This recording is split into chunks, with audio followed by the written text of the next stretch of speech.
Good evening friends. आज हम पढ़ेंगे स्वेदन के लाभ। आचार्य सुश्रुत के अनुसार भक्त श्रद्धा स्रोतस निर्मलता। आचार्य चरक के अनुसार वृषण हृदय दृष्टि प्रदेश में मृदु स्वेद करना है और वंक्षण प्रदेश में मध्यम स्वेद करना है। ये आपको याद रखना है, ये कई बार पूछा गया है। बागभट्ट के अनुसार हृदय दृष्टि मुष्क में अल्प स्वेद करना है या नहीं करना है। नेक्स्ट हम बात करते हैं स्वेदन के अतियोग। जब अधिक स्वेदन हो जाए तो उस समय क्या क्या लक्षण मिलेंगे? तो शरीर में सदन, अंग में दुर्बलता। आचार्य सुश्रुत के अनुसार संधि शूल और भ्रांति। तो भ्रांति पहले पूछा गया है, तो याद रखना है।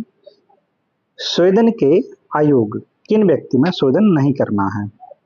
विदग्ध, जो जला हुआ हो, भ्रष्ट यानी अपने स्थान से सरका हुआ, नष्ट संज्ञा भी पहले पूछा गया है, तो ये आपको याद रखना है। सुश्रुत के अनुसार पांडु, मेही, शाम और अतिसार।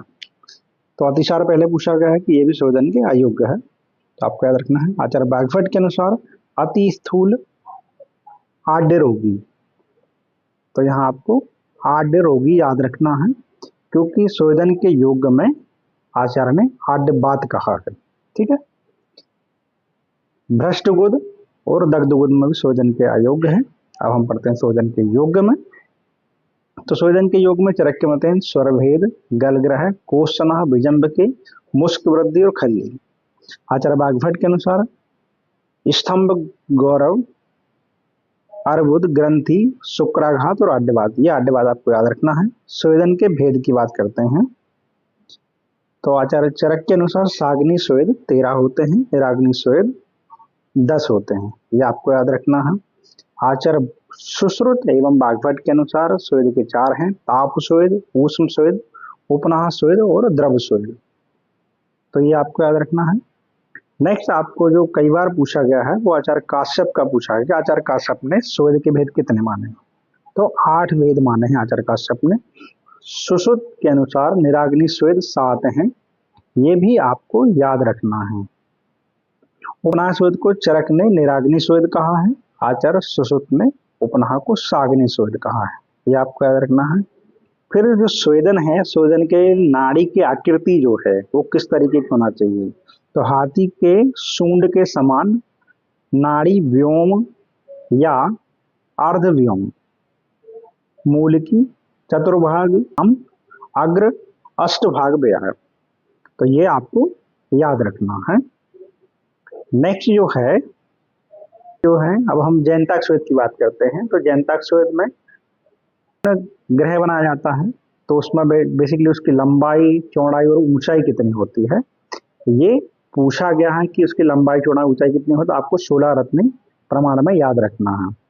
तो निराग्नि स्वेद जो 10 प्रकार के बताए हैं, तो आपको इनमें याद रखना है। व्यायाम, ऊष सदन, गुरु प्रावरणम, क्षुदा, बहुपान यानी अधिक मद्यपान। ये बहुपान से क्या समझते हैं पूछ सकते हैं। भय, क्रोध, उपनाह, आह, आतप सेवन। बागभट्ट ने जो है निवास, आयास, गुरु प्रावरण, भय, उपनाह, आह, क्रोध, मध्य, क्षुधा और आतप। बागभट्ट के अनुसार स्वेदन के अतियोग में स्तंभन चिकित्सा की जाती है, ये पहले पूछा गया है। ताप स्वेद में कौन कौन से स्वेद है? जैनताक स्वेद, करसु, कटी, भूलाग।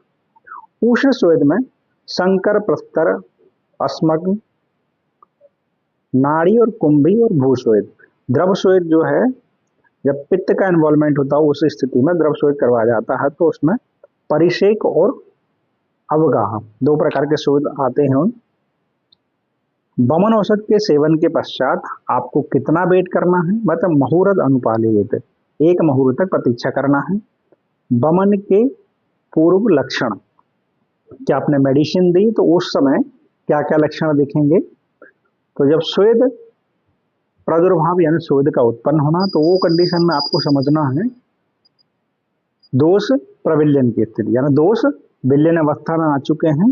नेक्स्ट जो है लोमहर्ष, यानी जो है हॉरिप्लेशन की स्थिति अगर उत्पन्न हो जाए, जो हेयर जो है लोमहर्ष होने लगे, उस समय दोष स्थान में परिवर्तन। अगर कुक्षी में आद्यमान दिखे तो आपको दोष कुक्षी में आ चुके हैं ये समझना है। और हृल्लास या आसस्राव, जब हृल्लास या नौजिया होने लगे, मुख में स्राव होने लगे, उस स्थिति में समझना है आपको दोष ऊपर की स्थिति में आने को तैयार हो गए, मतलब वमन होने बस जस्ट होने ही वाला है। अब आपको कुछ लक्षण याद रखने हैं कि वमन के अयोग्य कौन कौन है। रखने वमन का प्रतिलोम होना, यानी वमन के नीचे कोई तरह द्रव्यों को, दिवंदो वेगान, हृदय व स्रोतस में अशुद्धि, ये वमन के अयोग हैं। आचार्य बागभट्ट ने जो है, अगर अयोग वमन होगा तो उस स्थिति में ज्वर होगा, इसको याद रखना है। वमन सम्यक योग, अगर वमन का सम्यक योग हो जाएगा तो ना व्यथा, उसको कोई रोग नहीं, यथा क्रम दोष का निर्हरण, दोष का क्रम अनुसार निकल जाना, इंद्रिय मार्ग की शुद्धि, समस्त इंद्रियों में शुद्धि हो जाएगी, शरीर में लाघवता उत्पन्न हो जाएगी, शरीर में लघुता उत्पन्न हो जाएगी। आचार्य बागभट्ट ने कहा है मन प्रसाद स्वस्थता, मन में प्रसन्नता उत्पन्न हो जाएगी। वमन के अतियोग में क्या क्या लक्षण मिलेंगे, तो आचार्य चरक में अगर वमन ज्यादा होगा तो बेसिकली जो आपका ट्रैक है उसमें कहीं लेसरेशन होगा, तो लेसरेशन की वजह से क्या होगा, खून का निकलना, जैसे रक्त चंद्रिका का निकलना, क्योंकि रक्त चंद्रिका अगर ब्लड की हानि होगी तो तृष्णा, मोह, मूर्छा, निद्रा हानि, बल हानि, ये सारे लक्षण मिल जाएंगे। ठीक है। पित्ताति योग में विसंगता आचार सुश्रुत का है, तो बागभट्ट का ये कई बार पूछा गया है कि फैन चंद्र आपको किस अवस्था में मिलता है। ठीक है।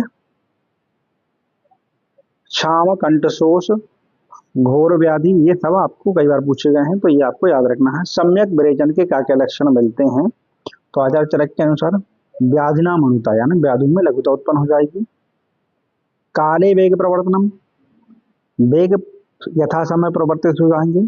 स्रोतो विशुद्धि, स्रोतस में शुद्धि हो जाएगी। अनामय, यानी जो डिसीज थी उसका समन हो जाएगा, तो उसको किसी प्रकार के रोग नहीं बचेंगे। नेक्स्ट हम पढ़ते हैं कि सुश्रुत ने जो लक्षण बताए हैं उसमें नाभि में लघुता उत्पन्न हो जाएगा, मन में तुष्टि, मन प्रसन्न रहेगा। तो विरेचन, अब ऐसे ही वमन के पढ़ा था, विरेचन के लिए पढ़ लेते हैं कि विरेचन की अतियोग की स्थिति में क्या क्या लक्षण मिलते हैं। तो मांसोदक सदृश रक्त का आना, क्योंकि ज्यादा अधिक विरेचन होगा तो भी क्या है, वहां से भी लेसरेशन होगा एनल रीजन में, और वहां से भी रक्त का निकलेगा। कृष्ण शोणित का आना, काला रक्त का निकलना। बेपन, यानी शरीर में कपकपी होना, कंपन उत्पन्न होना। निद्रा, बलाभाव, निद्रा का नाश, बल का अभाव होना। तमय प्रवेश, यानी आंखों के सामने अंधेरा होना। और उन्माद, तो उन्माद जो है पूछा गया है कि किस स्थिति का लक्षण है विरेचन के अतियोग का। तो आचार्य सुश्रुत ने बुधभ्रंश कफ अतियोग, बुधभ्रंश यानी रेक्टल प्रोलेप्स की स्थिति है उसका वर्णन किया है। तो आचार्य बागभट्ट ने भी कुछ लक्षण वर्णन किए हैं जो आपको याद रखने हैं, जैसे श्वेत कृष्ण सलोहित मांस धावन तुल्य मेदखंड सदृशमल, नेत्र प्रवेश। ठीक है। अब हम बात करते हैं आगे, यहाँ वमन विरेचन की बात हो गई, फिर आचार्य ने यहाँ सिर के बारे में जो वर्णन किया है उसके बारे में बात करते हैं। तो सिर का वैशिष्ट क्या है उसके बारे में पढ़ते हैं। तो प्राण, प्राणवृत्ताम, सिर को प्राण कहा है। यत्राश्रिता इंद्रियाणी, इस सिर के आश्रित ही सभी इंद्रियां होती, क्योंकि हमारा नाक, कान, मुख, ये सारी इंद्रियां हमारे सिर में है। और इन इंद्रियों का जो हमारी एकादश इंद्रियां हैं उनका डायरेक्ट कनेक्शन कहाँ से है, सिर से ही है, उसी में होती है। सिर को उत्तमांग भी कहा है। फिर हम बात करते हैं सिर रोगों की। आचार्य चरक ने 5 प्रकार के सिर रोग बताए हैं। आचार्य सुश्रुत ने 11 प्रकार के सिर रोग, 11 संख्या का वर्णन किया है। आचार्य बागभट्ट ने 10 सिर रोगों का वर्णन किया है, क्योंकि इन्होंने कपालगत रोगों का अलग से वर्णन किया है आचार्य बागभट्ट ने। सुश्रुत ने क्षयज अनंतवाद विशिष्ट कहा है, तथा बागभट्ट ने रक्तज सिराकंप विशिष्ट कहा है। तो आपको याद रखना है सिराकंप। आचार्य चरक ने बातज माना है, आचार्य सुश्रुत ने स्नायुगत बात का लक्षण माना है सिरकंप। ठीक है। बागभट्ट के अनुसार बातज रोगों को सिरस्ताप कहा है। बागभट्ट ने सिर कपाल रोग 9 कहे हैं, उपशीर्षक पीड़िका, अर्बुद, विद्रदी, अरुंशिका, दारुणक, इंद्रलुप्त और खलित और पलित, इन 11 कपालगत रोगों का वर्णन किया है। ठीक है। कृमि क्षय रोग के कारण क्या है? पाप कर्म, कि पाप कर्म के द्वारा कृमि क्षय रोग की उत्पत्ति होती है।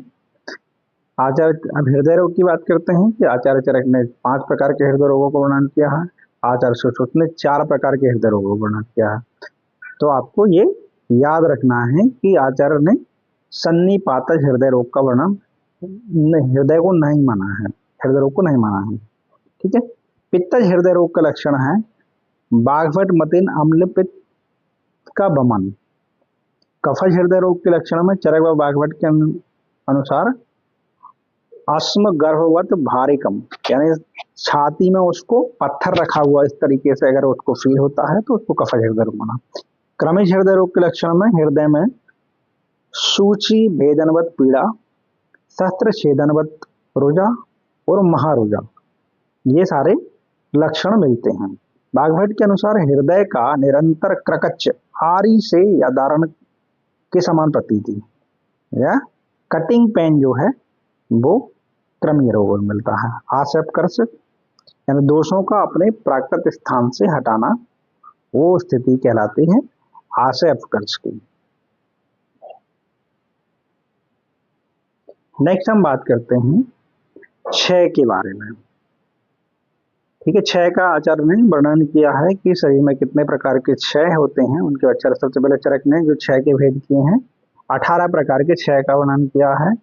वात क्षय के लक्षण बाघभट्ट के अनुसार कफ वृद्धि जन्य विकार।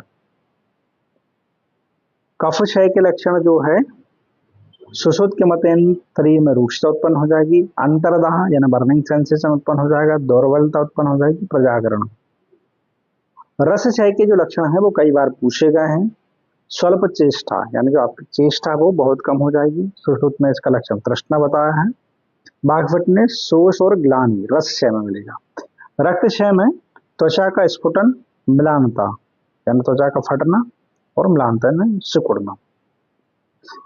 सुश्रुत एवं बाघभट्ट ने शिरा शैथिल्य कहा है, तो शिरा शैथिल्य कई बार पूछा गया है, तो आपको याद रखना है अम्ल शिशिर प्रीति यानी खट्टा खाने की और ठंडे की इच्छा का जो ना वो रक्त क्षय में लक्षण मिलेगा। तो ये कई बार पूछा गया है, ये भी आपको याद रखना है कि अम्ल शिशिर प्रीति किसका लक्षण है? रक्त क्षय का। मेद धातु क्षय के लक्षण जो है संधि स्फुटन, अक्षी आयास। मेद क्षय में आचार्य सुश्रुत के अनुसार प्लीहा वृद्धि, संधि शून्यता और मेदु मांस प्रार्थना, ये कई बार पूछा गया है, तो आपको याद रखना है। आचार्य बाघभट्ट ने मेद क्षय में संधि